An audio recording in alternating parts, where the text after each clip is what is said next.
Bendiciones abundantes, amados hermanos y amadas hermanas del canal En Defensa de la Fe. Les saluda su hermano en Cristo, Natanael Baloyes, y les doy la bienvenida a este video que contiene las reflexiones y los comentarios de la muy interesante lección titulada De Jerusalén a Babilonia, que es la lección número 2 de este estudio o esta serie que estamos realizando en el primer trimestre del año 2020. Bienvenidos. Les invito a orar para comenzar. Padre nuestro que estás en el cielo, santificado sea tu nombre. Gracias por darnos el privilegio de venir a tu presencia a través de la oración. Pedimos, oh Señor, el perdón de nuestros pecados. Pedimos, Señor, que nos des un corazón y una mente humildes, que estemos dispuestos a escuchar tu mensaje con atención, con sinceridad y a poner en práctica tu santa palabra. Guíanos a toda la verdad, mediante tu Santo Espíritu, en el nombre de Cristo Jesús. Amén, Señor. Estoy completamente seguro que si afirmo que la lección de esta semana ha sido maravillosa, ustedes estarían completamente de acuerdo conmigo. Qué grandes lecciones, qué grandes enseñanzas y también qué grandes reflexiones nos ha entregado el Señor a través del estudio de la lección de esta semana titulada De Jerusalén a Babilonia. No solo Daniel, Misael, Ananías y Azarías fueron llevados a Babilonia cautivos, sino que muchos jóvenes, sin tacha y muy inteligentes, también fueron llevados cautivos de otros países hacia Babilonia. Es probable, dicen algunos eruditos o estudiosos de la Biblia, que otros jóvenes de Jerusalén hayan sido llevados cautivos con Daniel y sus compañeros hacia Babilonia. Y esto hace que surja una pregunta en nuestro corazón. ¿Por qué esos otros jóvenes no aparecen en el relato de Daniel capítulo 1? Esos estudiosos llegan a la conclusión de que es probable que otros jóvenes hebreos no hayan querido arriesgar sus vidas y hayan comido o participado del banquete del rey de Babilonia. Frente al banquete del rey, se agruparon dos clases de personas, o podemos decir que frente al banquete del rey habían dos grupos. Un grupo que estaba constituido por la vasta mayoría que eligió comer la comida del rey sin ningún problema. Y otro grupo que estaba constituido por la minoría, el remanente fiel del Señor, que eran Daniel y sus amigos, sus compañeros, Ananías, Misael y Azarías, que decidieron por la gracia del Señor no participar del banquete que el rey les ofrecía, sino que decidieron exaltar los mandamientos del Señor, exaltar los principios del cielo que ellos habían recibido desde temprana edad por parte de sus padres en Judá. ¡Qué bendición! ¡Qué testimonio tan grande nos dan Daniel y sus tres amigos! Pero de este relato también podemos aprender otras lecciones. La Biblia nos muestra que casi siempre las grandes mayorías no están de parte de lo justo, no están de parte de lo verdadero y de lo puro, sino que están de parte de lo que está de moda, de la mentira, de la maldad, del pecado. También nos muestra que la minoría fiel, aunque sea poca, siempre será bendecida por el Señor, dotándolos de coraje, de valentía, de humildad y de resolución plena para exaltar siempre la verdad de Dios. Si hoy día preguntamos a la gente, ¿debemos guardar los 10 mandamientos? La mayoría dirá que sí, pero que el sábado no, y con esto responderán realmente que no se deben guardar, porque si quebrantamos uno de los 10 mandamientos, nos hacemos culpables de quebrantar toda la ley. Si preguntamos directamente a la gente, ¿se debe guardar el sábado por la gracia de Cristo Jesús? La gente nos va a responder que no, que eso ya está abolido, aunque la Biblia testifica que el sábado es para siempre, que el Señor lo instituyó en su santa creación y que lo hizo para que el hombre lo guardara, para que el hombre lo observara, tal como lo dice Marcos 2:27. Pero la gran mayoría dice que no.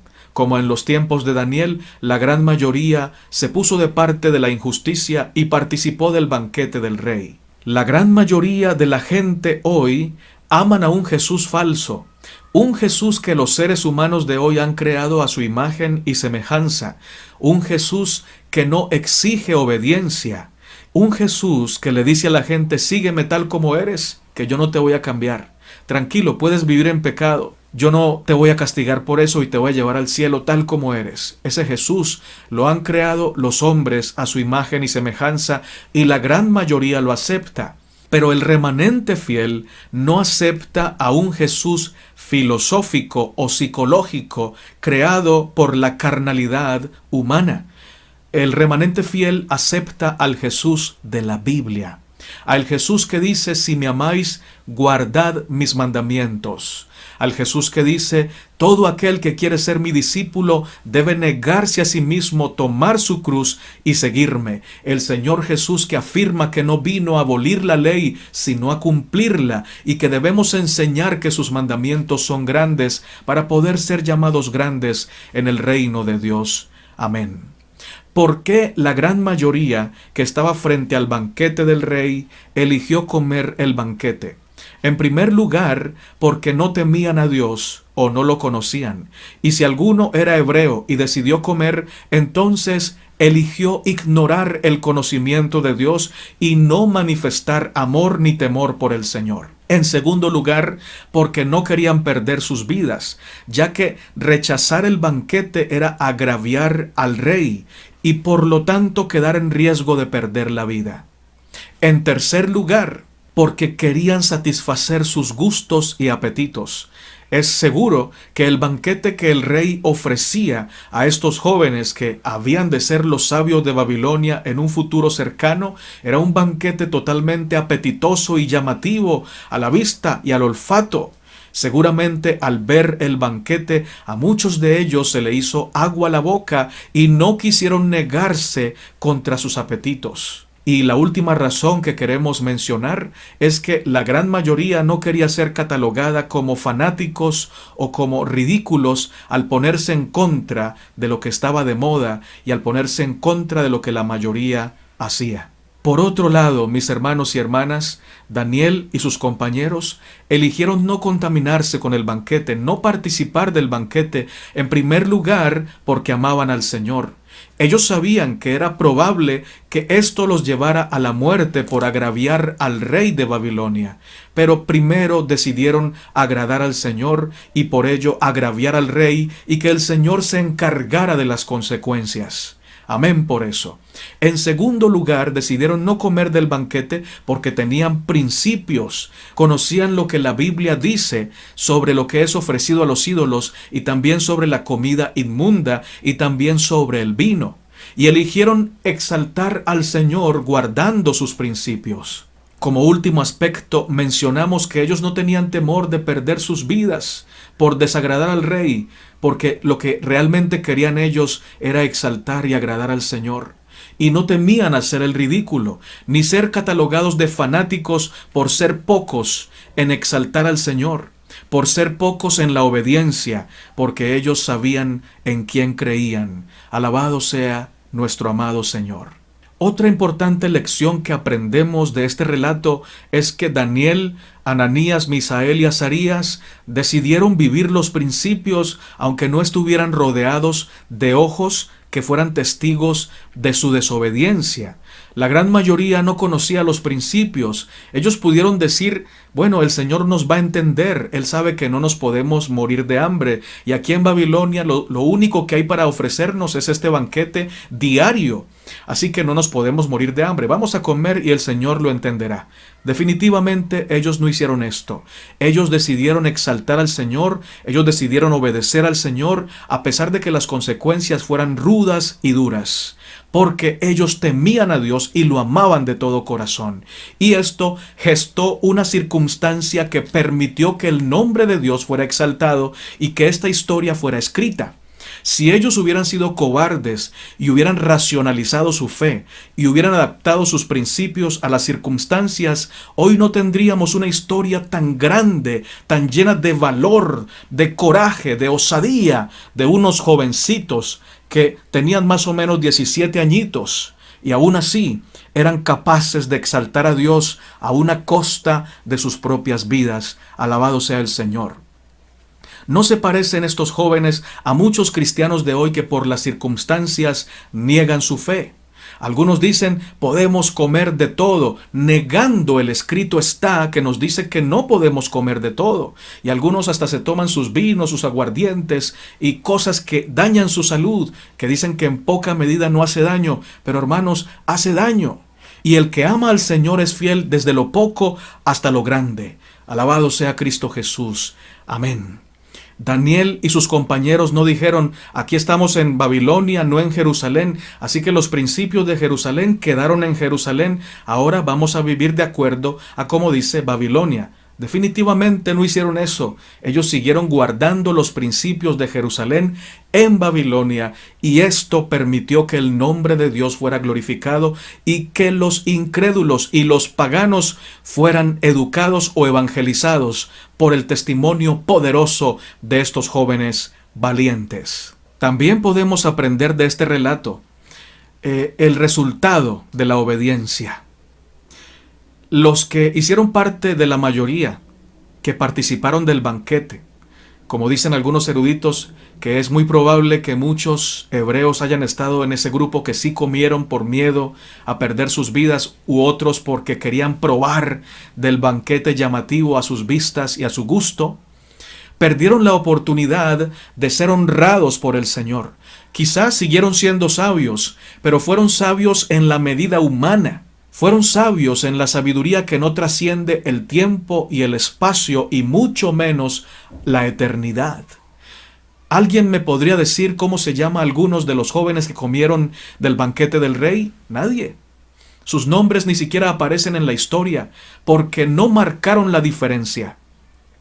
En cambio, ese pequeño grupo, que por ser fieles al Señor seguramente fueron burlados, marginados o maltratados, hoy día conocemos sus nombres porque estuvieron dispuestos a honrar al Señor y Dios también los honró a ellos, haciéndolos más sabios que los demás 10 veces más, haciéndolos más saludables que los demás 10 veces más capaces para discernir entre el bien y el mal 10 veces más y siempre capaces para tomar la mejor decisión y colocar a Dios en primer lugar y exaltar sus principios. Valió la pena ese gran servicio al Señor. Valió la pena arriesgarse a perder la vida con tal de obedecer los principios del Señor. Valió la pena seguir viviendo como habían aprendido en Jerusalén.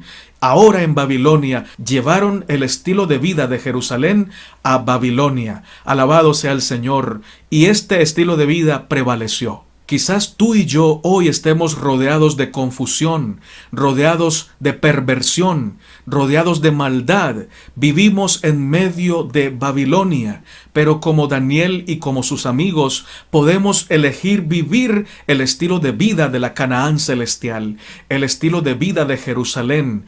Vivimos en este mundo, pero no somos de este mundo. Vivimos en este mundo para gloria del Señor como luces en medio de la oscuridad. Amén. No fue fácil para Daniel y sus amigos hacer la decisión que hicieron, pero valió la pena. No es fácil servir a Dios en este mundo, servirlo como Él manda. Eso no es fácil y tiene un costo, pero siempre vale la pena servir al Señor y ponerlo en el lugar que a Él le corresponde y vivir los principios del cielo. Siempre vale la pena, mi hermano y mi hermana. Por eso, no nos dé miedo marcar la diferencia, no nos dé miedo vivir la palabra del Señor por su gracia, porque no la podemos vivir en nuestra fuerza, no podemos vivirla sin su ayuda, sin Él nada podemos hacer, pero no nos dé miedo acudir a Cristo para en Cristo Jesús vivir lo que Él manda, en sus principios, en su amor, en su pureza. Amén. La eternidad testificará de la fidelidad de los pocos hijos de Dios que hoy día levantan la bandera, el estandarte de Emmanuel. Amén. Daniel capítulo 1, versos 8 y 17 nos dice: Y Daniel propuso en su corazón no contaminarse con la porción de la comida del rey, ni con el vino que él bebía. Pidió, por tanto, al jefe de los eunucos que no se le obligase a contaminarse. A estos 4 muchachos Dios les dio conocimiento e inteligencia en todas las letras y ciencias, y Daniel tuvo entendimiento en toda visión y sueños. Daniel fue escrito desde la perspectiva de la fe. Por lo tanto, no se nos cuenta la parte triste, no se nos cuenta la melancolía, la tristeza, el dolor que tuvieron que enfrentar Daniel y sus amigos porque fueron separados brutalmente, violentamente de su amada Jerusalén, del santuario y del hogar paterno. Esa parte no se nos cuenta la fe, la determinación, se nos cuenta el entusiasmo, la valentía de estos jóvenes, porque el libro de Daniel ha sido escrito desde la perspectiva de la fe y de los principios justos y puros. Pero nos toca a nosotros como estudiantes de la Biblia ver la parte que no se nos cuenta, pero que está implícita. Daniel y sus compañeros tuvieron que llorar mucho, sufrir mucho por la nostalgia del hogar, la nostalgia de Tierra Santa, la nostalgia del hogar paterno, la nostalgia de no estar viviendo en su amada Jerusalén, sino en una ciudad que por doquiera se respiraba paganismo, maldad y muerte. Esto no se nos cuenta, pero está implícito. Además, también debemos saber que a Daniel y sus amigos se les obligó a convertirse en eunucos. No se pudieron casar, no pudieron participar de ese privilegio que Dios le daba a todo judío, que era el de casarse para gloria de Dios y formar un hogar. Esto Daniel no lo cuenta porque Daniel no está interesado en quejarse, él está interesado en mostrarnos el poder, la gloria y la gracia del Señor. Pero nosotros podemos verlo, y esto nos sirve para saber que a pesar de que en la vida de Daniel no todo fue fácil, ni todo fue color de rosa, él decidió junto a sus compañeros exaltar al Señor y obedecerlo a pesar del dolor y a pesar de las injusticias que le tocó enfrentar. Nabucodonosor al principio no era temeroso de Dios, ni siquiera lo conocía. Era temeroso de sus ídolos. Además, era adorado como hijo de los dioses, allí en su pagana ciudad de Babilonia, en su imperio. Era reverenciado como un dios más. Desde este fundamento pagano, el propósito o uno de los propósitos de Nabucodonosor era llevar cautivos a los mejores jóvenes de cada país para convertirlos en sus consejeros y en sus sabios. Pero para poder hacer esto, él debía lavarles los cerebros, cambiarles la información que tenían en su mente, cambiar sus costumbres, cambiar sus principios y lograr enamorarlos de Babilonia para que se volvieran aliados de Babilonia. Para esto les daba el mejor trato en materia de alimentación, en materia de educación y en materia de deporte y de dotación física allí en Babilonia. Buenos vestidos, buena ropa, buenas joyas, buenos lugares para dormir. Esto con el objetivo de conquistarlos en favor de Babilonia. La gran mayoría de jóvenes se dejaban comprar por estos dones y terminaban siendo aliados de Babilonia y grandes consejeros del rey. Pero Daniel y sus amigos nunca dejaron que estos presentes compraran su lealtad y los hicieran vender o regalar sus principios. Se mantuvieron siempre firmes a su fe y a su amor por el Señor, tanto que en vez de Nabucodonosor evangelizarlos a ellos y cambiarles su forma de pensar, ellos, por la gracia del Señor, terminaron cambiando la forma de pensar de Nabucodonosor. En realidad fue el Señor que cambió la forma de pensar, pero usó a estos 4 elementos, a estos 4 instrumentos, para que Nabucodonosor fuera impactado de manera profunda y poderosa para la gloria del Señor. Te comparto unos textos poderosísimos, impresionantísimos de la palabra de Dios y del espíritu de profecía. Daniel capítulo 4, verso 37 nos dice: Ahora yo, Nabucodonosor, alabo, engrandezco y glorifico al Rey del cielo, porque todas sus obras son verdaderas y sus caminos justos, y él puede humillar a los que andan con soberbia. Dice el espíritu de profecía: el que fuera una vez un orgulloso monarca, había llegado a ser humilde hijo de Dios. El gobernante tiránico e intolerante era un rey sabio y compasivo. El que había desafiado al Dios del cielo y blasfemado contra él, reconocía ahora el poder del Altísimo y procuraba fervorosamente promover el temor de Jehová y la felicidad de sus súbditos. Bajo la reprensión de aquel que es Rey de reyes y Señor de señores, Nabucodonosor había aprendido por fin la lección que necesitan aprender todos los gobernantes, a saber que la verdadera grandeza consiste en ser verdaderamente buenos. Reconoció a Jehová como el Dios viviente, diciendo: Ahora yo, Nabucodonosor, alabo, engrandezco y glorifico al Rey del cielo, porque todas sus obras son verdad y sus caminos justos. Humillar puede a los que andan con soberbia. Estaba ahora cumplido el propósito de Dios de que el mayor reino del mundo manifestase sus alabanzas. La proclamación pública en la cual Nabucodonosor reconoció la misericordia, la bondad y la autoridad de Dios fue el último acto de su vida que registra la historia sagrada. Profetas y Reyes, capítulo 42, la verdadera grandeza. Último párrafo. Este pasaje nos da gozo profundo. Es probable que podamos encontrar a Nabucodonosor en el cielo. Esperamos que haya seguido por ese camino de justicia, tal como lo narra el último acto que registra la Sagrada Escritura con respecto a sus obras en la tierra. Y si es así, imagínense el gozo de Daniel, de Ananías, de Misael y de Azarías, al saber que valió la pena su exilio, al saber que valió la pena el sufrimiento, que valió la pena ser fieles al Señor, aunque la gran mayoría no lo fuera. Alabado sea Cristo Jesús, qué gozo, qué alegría. Y es que, mis hermanos y mis hermanas, donde hay un hijo de Dios o una hija de Dios, a través de él o a través de ella, las bendiciones de Dios se hacen notar y se hacen extensivas a las personas que los rodean, como en este caso pasó con Nabucodonosor y seguramente también con el jefe de los eunucos, quien al principio dijo: temo a mi señor el rey. Y después se dio cuenta que por haber seguido la sugerencia de los jóvenes hebreos, seguramente Nabucodonosor lo felicitó por haber descubierto, entre comillas, a estos 4 jóvenes que se convirtieron en un estandarte y en un fundamento de la sabiduría de Babilonia.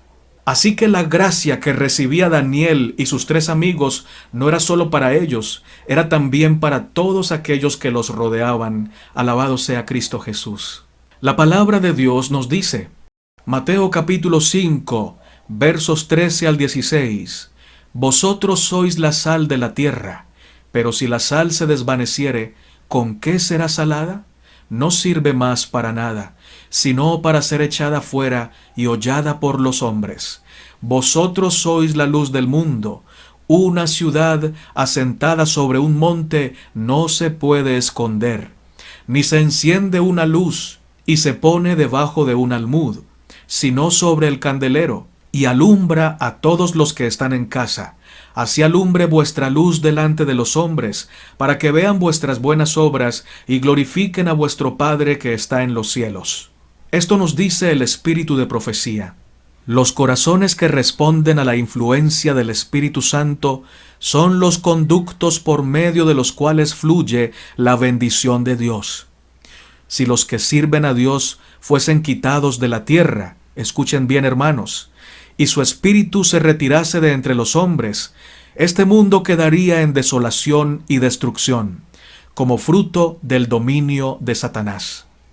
Aunque los impíos no lo saben, deben aún las bendiciones de esta vida a la presencia en el mundo del pueblo de Dios, al cual desprecian y oprimen. Si los cristianos lo son de nombre solamente, son como la sal que ha perdido su sabor. No tienen influencia para el bien en el mundo, y por su falsa representación de Dios, son peores que los incrédulos del mundo. Vosotros sois la luz del mundo. Los judíos pensaban limitar los beneficios de la salvación a su propia nación, pero Cristo les demostró que la salvación es como la luz del sol, pertenece a todo el mundo.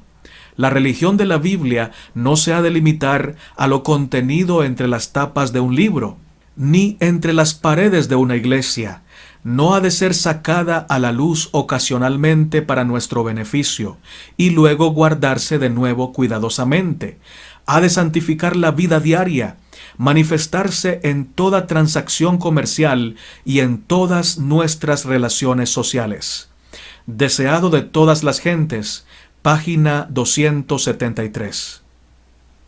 Otro ejemplo de la bendición que reciben los incrédulos por tener un familiar, un amigo, un vecino que teme a Jehová es el naufragio de Pablo y sus acompañantes. Un ángel del Señor le dijo a Pablo: no temas, Pablo, porque el Señor en su gran bondad protegerá tu vida y la vida de todos los que navegan contigo. Y Pablo luego les cuenta y les dice: no teman, tranquilos, el ángel del Señor a quien yo sirvo apareció ante mí y me dijo que todos nosotros seremos protegidos. Esta palabra permitió que estos no perdieran la esperanza en el naufragio y pudieran aferrarse a una promesa del Señor, solo porque allí iba un hombre de Dios.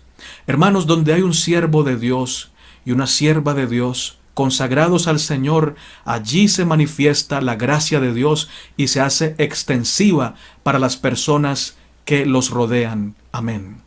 Resumamos en 3 puntos esta primera parte de la que hemos hablado. Primero, donde quiera que hay un hijo de Dios o una hija de Dios, allí se manifiesta la salvación y la bendición del cielo. Segundo, los que conocen o conocemos la luz, pero persistentemente la despreciamos, seremos dejados en la oscuridad, pero la luz de Dios se verá poderosa y gloriosa en la vida de aquellas personas que elijan glorificar a Dios y no contaminarse con lo que ofrece este mundo, aunque sean pocos. A través de esos pocos, el Señor exaltará su palabra. Amén. Tercero, por más grande que sea la maldad que nos rodea y terribles las tentaciones que el mal nos ofrezca, siempre podemos salir vencedores, victoriosos, si nos aferramos a la gracia del Señor y decidimos no contaminarnos con los ofrecimientos del malo. El solo título de la lección nos sugiere profundos pensamientos y aplicaciones a la vida. Pudiéramos buscar sinónimos al título de la lección. Podríamos decir: de tierra santa a tierra pagana, de tierra de verdad a tierra de mentira o de error, de la tierra prometida a la tierra poseída, porque Babilonia estaba precisamente poseída por el diablo, era habitación de demonios, ya que desde allí Satanás estaba intentando paganizar al mundo. Jerusalén era tierra santa, tierra prometida, la ciudad del gran rey, tierra especial a través de la cual el Señor tenía planeado iluminar al mundo entero. Jerusalén debía ser cabeza de montes, cabeza de naciones, un lugar especial a donde todas las personas fueran a encontrarse con Dios y a conocer la ley del Señor. Si esto se hubiera cumplido, este título no se hubiera dado, porque los hijos de Jerusalén no hubieran sido llevados cautivos jamás a Babilonia, sino que los de Babilonia hubieran ido a Jerusalén para conocer a Dios. Y los métodos y las estrategias eran diferentes. Jerusalén, cuando era cabeza de naciones porque obedecía al Señor, tenía la primacía, tenía la primogenitura y por lo tanto era la potencia mundial si obedecía al Señor. Al ser potencia mundial y serlo no por las armas, no por la estrategia de guerra, todas las otras naciones iban a tener esa inquietud. ¿Cómo es que Jerusalén puede tener tantos científicos, tanta sabiduría, los mejores alimentos y la mejor filosofía de vida, sin usar las armas, sin imponerse con lo bélico o con la guerra? Entonces, ante esta inquietud, todas las naciones irían a Jerusalén para averiguar cómo era que Jerusalén lograba esto. Y obviamente allí en Jerusalén aprovecharían para testificar del Señor. Y es que, mis hermanos y hermanas, ustedes y yo sabemos que si Jerusalén cumplía el propósito de Dios al amarlo y obedecerlo, entonces Babilonia tendría que ir a Jerusalén y no Jerusalén ir a Babilonia llevado cautivo. Cuando otra nación diferente a Israel prevalecía y tomaba la primacía o la primogenitura, era porque Israel perdía la primogenitura, perdía la bendición por desobedecer a Dios. Y como estas naciones no temían al Señor, sí usaban la guerra o las armas para imponerse y para imponer su cultura. Y por esto Jerusalén fue llevada cautiva hacia Babilonia. Triste historia. Sin embargo, como hemos visto, de lo triste el Señor saca una bendición. Ya que no cumplieron en Jerusalén, entonces voy a llevar la santidad de Jerusalén a Babilonia, la verdad de Jerusalén a Babilonia, los mandamientos que deposité en Jerusalén los voy a llevar a Babilonia para que allí se hagan extensivos al mundo entero a través de mi remanente. Amén. Si el pueblo de Dios hubiera vivido el ideal del Señor, esto era lo que hubieran experimentado. Miqueas capítulo 4 versos 2 al 3. Acontecerá en los postreros tiempos que el monte de la casa de Jehová será establecido por cabecera de montes y más alto que los collados, y correrán a él los pueblos. Vendrán muchas naciones y dirán: venid y subamos al monte de Jehová, a la casa del Dios de Jacob, y nos enseñará en sus caminos y andaremos por sus veredas. Porque de Sión saldrá la ley y de Jerusalén la palabra de Jehová. Y él juzgará entre muchos pueblos y corregirá a naciones poderosas hasta muy lejos, y martillarán sus espadas para asadones y sus lanzas para hoces. No alzará espada nación contra nación, ni se ensayarán más para la guerra. Este pasaje nos muestra con nostalgia lo que hubiera pasado si Jerusalén hubiera vivido a la altura del ideal de Dios. Y cabe anotar que Jerusalén no vivió los mandamientos, no porque los mandamientos fueran difíciles de guardar, sino porque Jerusalén no se entregó al Señor. Como Daniel y sus amigos, la mayoría en Jerusalén anduvo tras los ídolos, tras las vanidades, olvidando la ley de Dios, rechazando la presencia de Dios que les quería llevar a obedecer los mandamientos en su gracia. Y por despreciar la presencia de Dios, también despreciaron la palabra y el poder que Él les daba para que fueran obedientes. Triste historia. Sin embargo, Dios siempre tiene su remanente. Daniel y sus amigos nos muestran que sí es posible vivir el ideal de Dios y qué es lo que pasa cuando vivimos bajo el ideal del Señor. Hagamos 3 aplicaciones importantes a nuestra vida del segmento que acabamos de tocar. En primer lugar, el pecado voluntario nos quita la primogenitura. Sin la bendición, sin la primogenitura, quedamos a expensas del mal y el enemigo se goza en llevarnos cautivos. Segundo, podemos vivir en territorio santo, pero si no somos santos, de nada nos sirve vivir en Jerusalén o decir que somos cristianos.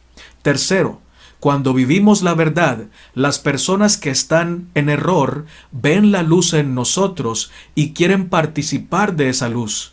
Cuando no vivimos la verdad, los que están en error pierden el respeto por la luz y creen que es mejor vivir sin principios.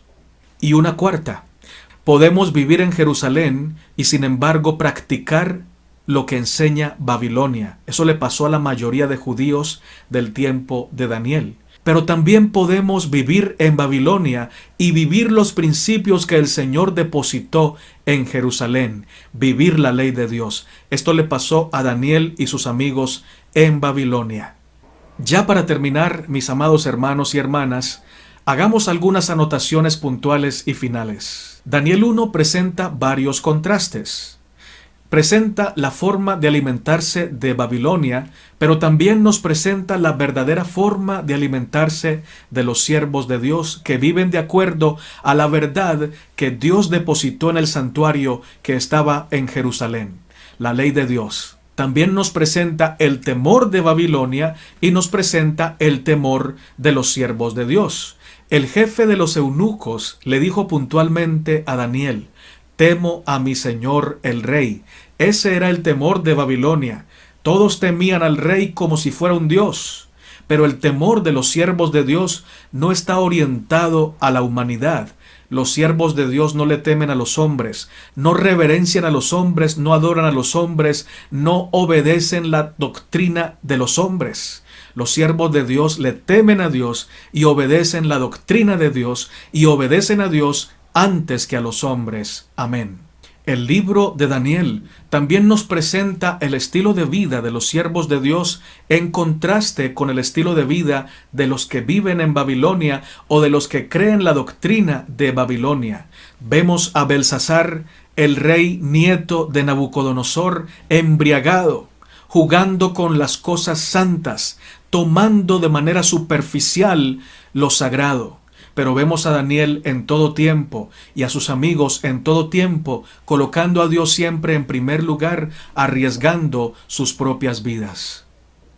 Los siervos de Dios viven para gloria de Dios. Los que creen la doctrina de Babilonia viven para agradarse a sí mismos. Daniel, el libro de Daniel nos habla del reino final, el reino de la roca, un reino que no será jamás destruido.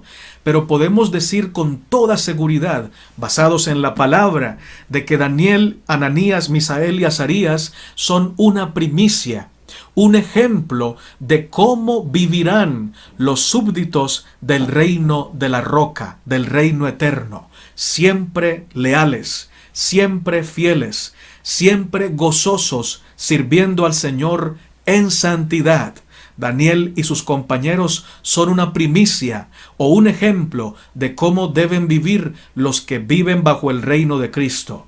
El rey Belsasar, toda su comitiva, que se narra en Daniel capítulo 3, también los sátrapas que buscaron la vida de Daniel y de los amigos de Daniel son un ejemplo de cómo viven los que creen en los principios de Babilonia, los que rechazan a Dios y viven bajo el reinado de los hombres. Así viven ellos, en egoísmos, en glotonería, en pecado mortal, y no les importa rechazar a Dios, y por esto pierden sus vidas. ¿Cuál es nuestro estilo de vida? ¿De qué nos alimentamos?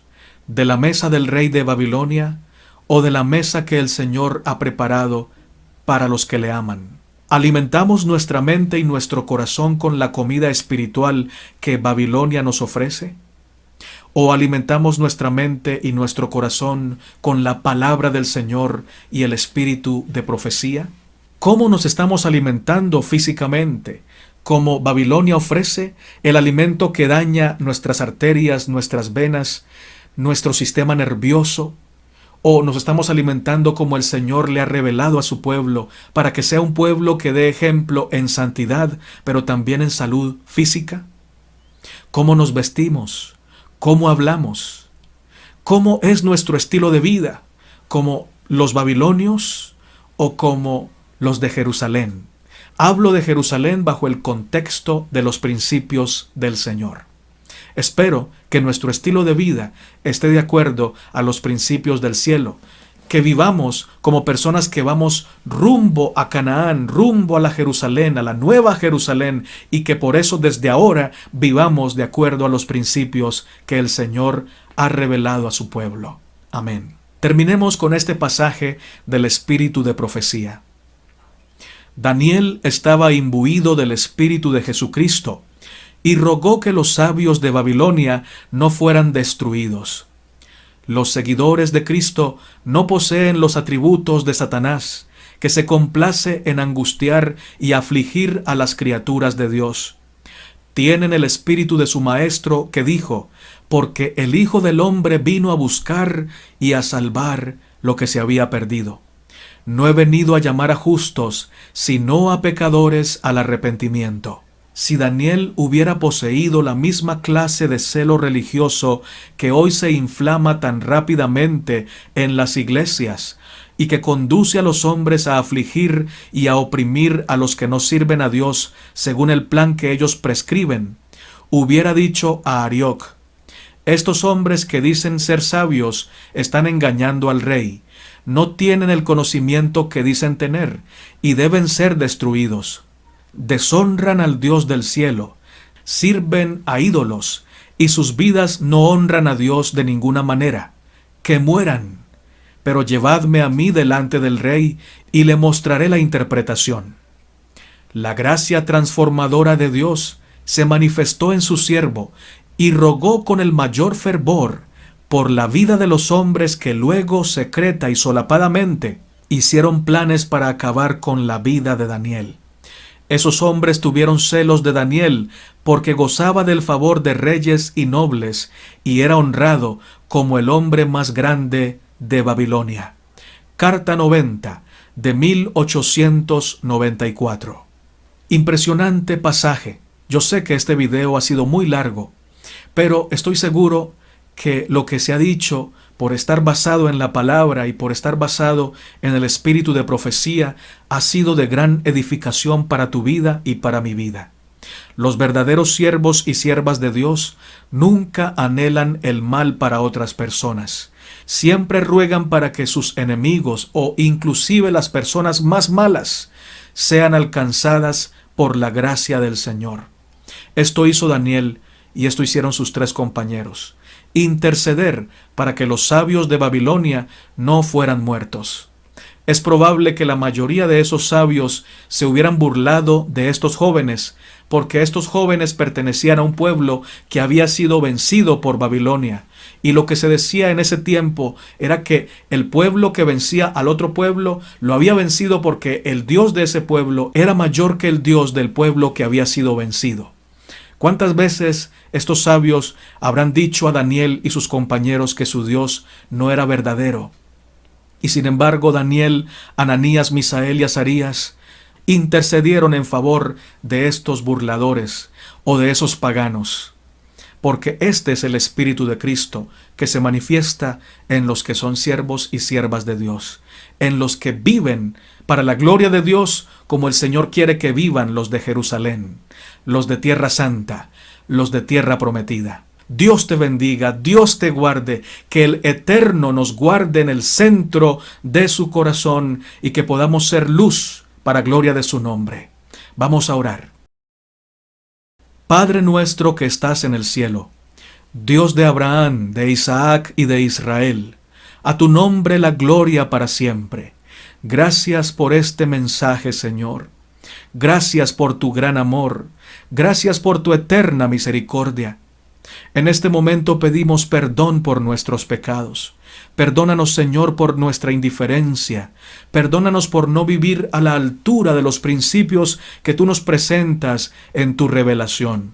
Danos un nuevo corazón, una nueva mente, en la que tu Santo Espíritu escriba tus principios, escriba los 10 mandamientos, y que por la gracia del Señor Jesucristo podamos vivir para obedecerte. Bendice a todo tu pueblo alrededor del mundo. Bendice a esas familias que escuchan este mensaje. Bendice a ese hijo tuyo o a esa hija tuya que son los únicos adventistas en su hogar o en su vecindario o en su universidad o en su escuela o en su trabajo, para que sean testimonios de amor, de sabiduría, de gracia, de cortesía cristiana, de bondad cristiana, de servicio verdadero. Que todos podamos constituirnos en sal de la tierra, en luz del mundo, para que la gente vea nuestras buenas obras que nacen en ti y te glorifiquen a ti. Gracias por escucharnos y por bendecir a todo tu pueblo, en el nombre de Cristo Jesús. Amén, Señor. Maranata, mis amados hermanos, y que nuestro Rey, el Señor Jesucristo, venga pronto. Amén, Señor.